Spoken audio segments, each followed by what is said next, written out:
Hey, Mal Mason coming at you again here from Iron Plant Solutions Group. As we're getting through this critical race theory thing, part 3, there's 5 parts. Part 3 is probably going to get my closest nod to accuracy of the whole thing. The social construction of a race, the infamous Dred Scott versus Sanford case, whereby the U.S. Supreme Court declared that Negroes, whether free or enslaved, were not citizens. I disagree with that. I do. I'm ashamed that it was ever that way. However, if you guys are familiar with evolution or the evolution of society, thank God we grow. Thank God we allow people to worship the way they want to worship and believe the way they want to believe. And although it was not always that way, it's not the way it used to be either. So while we're busy throwing fire and brimstone and damnation on the past, perhaps we should appreciate it for what it is, which is history, and make sure it doesn't happen again.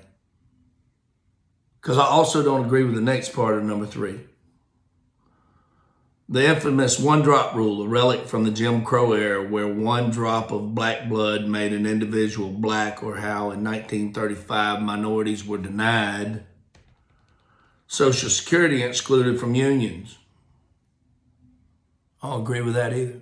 Last I checked, there were black people fighting in the Revolution and the Civil War. I don't think they should have been treated any different. And although I'm sorry that they were, I don't owe them anything. We don't owe the Irish people anything. You think the black people were treated bad? Look up the Irish people. And nobody sold them. So, here we are, and where's your theory now? I can tell you that all the white American friends I have and black American friends I have and Asian friends I have, ain't none of us prejudiced. We wish that everybody would go get the American dream and live it the way that it should be lived. There's your problem. There's a handful of people out there that want to change the American dream. If you don't like it here, go your ass back wherever it is you come from. If this is where you come from and you don't like it, pick you a new spot, but not here. This is it. This is where people turn when they're in trouble. The people of Cuba who are truly in trouble. I'm not saying the people in Central America is not in trouble. I'm saying we have a system. And you have to go through it to get here. So don't get on me about that either. But I can tell you, me and the people I run around with every day are not racist. Let me tell you what we are. We are fed up with the bullshit that is being played out in the media about how it is that opportunities aren't the same and that black kids are pregnant. You know what? If they are, I'm the first one to say, hang the son of a bitch. If you shoot any human being, white, black, green, or yellow, and he ain't got it coming, then it doesn't matter if you have a badge. The problem is there's so little of that goes on compared to the shit that goes on every day that nobody wants to talk about. The crime on innocent people, not the law enforcement on crooks. The crime on innocent people. And the fact that this government wants to come get my guns. Good luck with that. Anyway, at the end of part 3, in 1935, Congress passed 2 laws that protected American workers and excluded non-white people.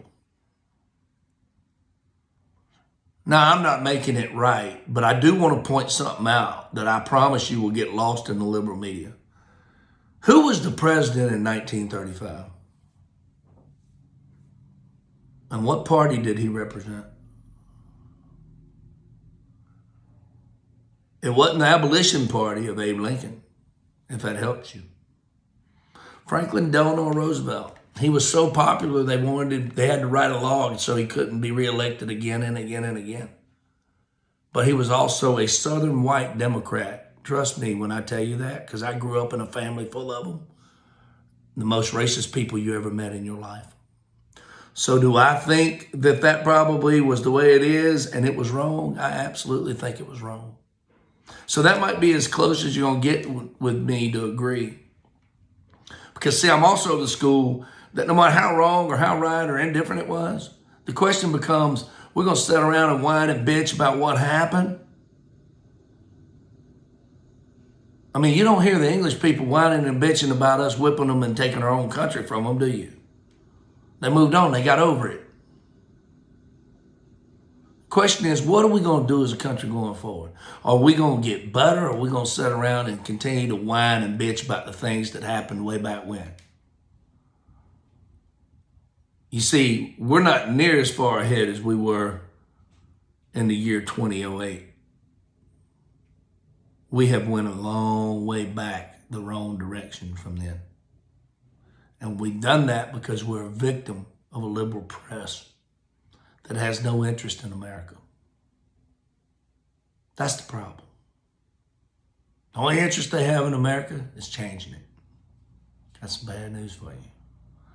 There's over 75 million of us don't want you to change it. We'll talk about point 4 coming up.